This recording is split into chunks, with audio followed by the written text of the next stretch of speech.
Morning student. पिछले class में हमने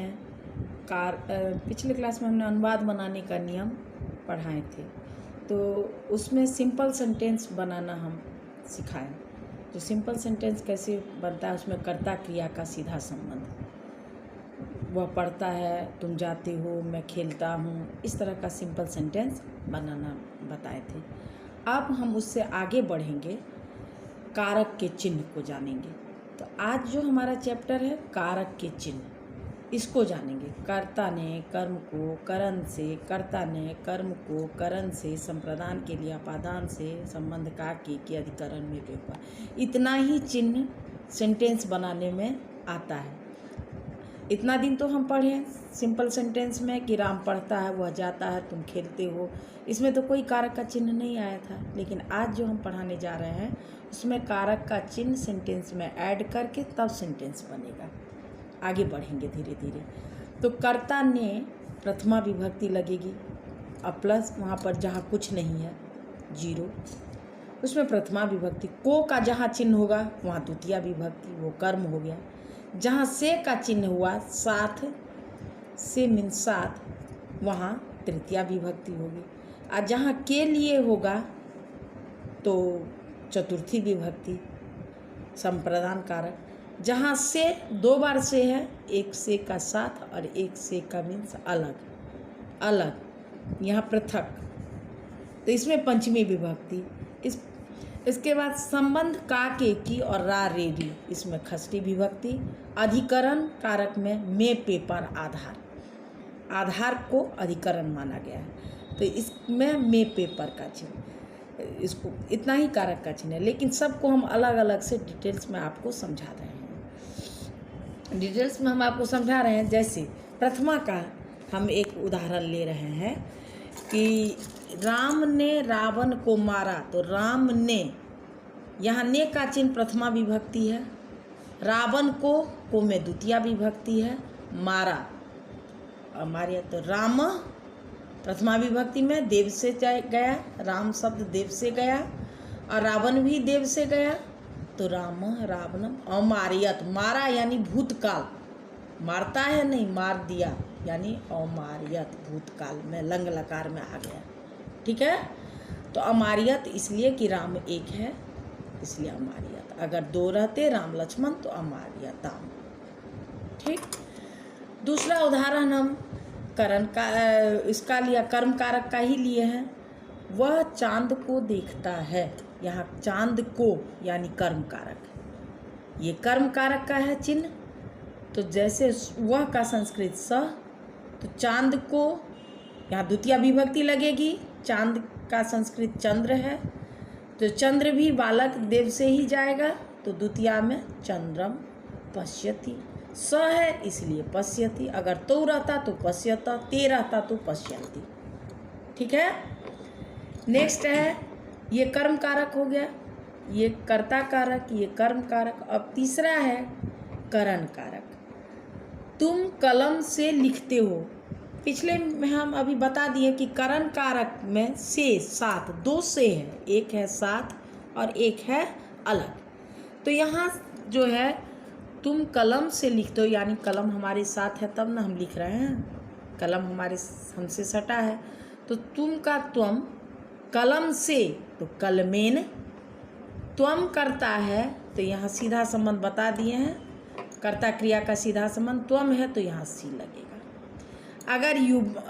अगर युवाम रहता, द्विवचन रहता, तो एक कलम से तो दो आदमी नहीं लिखता, तब यहाँ युवाम कलमाभ्याम लिखत था। अगर बहुत रहता तो यूयम कलमे लिखत, सब बहुवचन में चला जाएगा। अगर द्विवचन एक वचन है तुम, तो इसलिए कलमेन भी एक वचन दिए, ये भी एक वचन हुआ। अगर ये द्विवचन रहता युवाम, तो दो आदमी एक कलम से नहीं लिखता, तो यहाँ कलमाभ्याम देना पड़ता और लिखा था। और बहुत रहता है यूयम कलमे लिखत। ठीक है, इसी तरह इसका तो ये करण कारक का हो गया। नेक्स्ट हम जाते हैं संप्रदान कारक। इसका चिन्ह है के लिए, संप्रदान कारक का चिन्ह है के लिए, तो इसका अनुवाद है राम मोहन के लिए जल लाता है। तो यहाँ के लिए शब्द जो है ये किस में है, मोहन में लगा हुआ है। तो मोहन के लिए, तो यहाँ संप्रदान कारक हुआ, यानी चतुर्थी विभक्ति। संप्रदान कारक में पिछले ही बता दिए कि संप्रदान कारक में चतुर्थी विभक्ति है, तो यहाँ पर मोहन में चतुर्थी विभक्ति लग जाएगी। तो राम मोहनाय जलम नयति, वह मोहन के लिए लाता है, तो चिन्ह के पीछे जो है मोहन। तो दो आदमी अगर लाता तो नयत, बहुत लाता तो नयति। ठीक है, कर्ता क्रिया का डायरेक्ट संबंध हम पिछले क्लास में बता दिए हैं, इसलिए जब हम लास्ट भरने लगेंगे तो एक बार आगे कर्ता देखेंगे। अगर यहाँ यूयम रहता, तुम सब मोहन के लिए जल लाते हो, तो यूयम मोहनाय जलम नयत। सीता, अब नेक्स्ट हम आते हैं, नेक्स्ट है संबंध कारक के चिन्ह। का के की का संबंध कारक में होता है, पिछले में बता दिए हैं। तो सीता राम के घर जाती है, तो का के की रारेडी, ये संबंध कारक का चिन्ह है। तो इसमें कौन विभक्ति लगती है, खष्टी विभक्ति। जहाँ संबंध कारक है वहाँ खष्टी विभक्ति लगती है। तो सीता आकारांत है, इसमें कोई विसर्ग नहीं लगेगा आकारांत में। लता लते लता, सीता लता से गया, तो लता के प्रथमा में कोई विसर्ग नहीं है, इसलिए सीता ऐसे ही स्त्रीलिंग है। राम के रामस्य, क्योंकि देवस्य हुआ, खष्टी में देवस्य, इसीलिए रामस्य। गृहम गच्छति, सीता है एक वचन, इसलिए गच्छति। हम बार बार कह रहे हैं कि जब लास्ट बनाने लगे तो आगे का एक बार कर्ता देख लेना है। तो ये संबंध कारक में हो गया। अब हम अधिकरण कारक पे जाते हैं। खष्टी विभक्ति उसमें हो गई।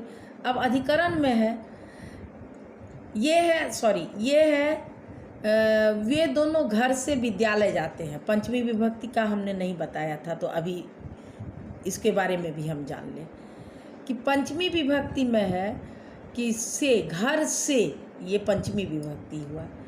यहाँ हम घर से अलग हो रहे हैं, घर हमारे साथ नहीं है। हम कहीं भी घर से बाहर जाते हैं तो यानी हमारा अलग हो रहे हैं हम घर से। विद्यालय से घर जाते हैं तो विद्यालय से हम अलग हो रहे हैं, घर से विद्यालय आते हो तो घर से हम अलग हो रहे हैं। तो जहाँ अलग हो वहाँ अपादान कारक होता है, यानी पंचमी विभक्ति। ठीक है, जो बता दिए हैं पहले बता दिए हैं। तो वे दोनों का संस्कृत होता है तो, संस्कृत में वे दोनों। घर से वही विद्यालय से ही, बालक से ही, सबसे जाएगा, देव से ही जाएगा। तो गृहात पंचमी विभक्ति में गृहात। विद्यालयम, अब ठीक है, हम लास्ट बता ही रहे हैं कि जब लास्ट में आएंगे तो एक बार आगे का कर्ता देख लेंगे। जब यहाँ विद्यालयम आते हैं तो है कर्ता, यहाँ ती नहीं लगेगा क्योंकि कर्ता हमारा तो है, तो आगच्छत हो जाएगा, क्योंकि तो का सीधा संबंध तः से है। ठीक है, अगर सह रहता तो ती होता, तो है तो त हुआ, ते रहता तो अंति रहता। तो इसलिए तो गृहात विद्यालयम आगच्छत। ठीक है, तो ये हो गया अपादान कारक, इसको यहाँ होना चाहिए, लेकिन ये उसके बाद खास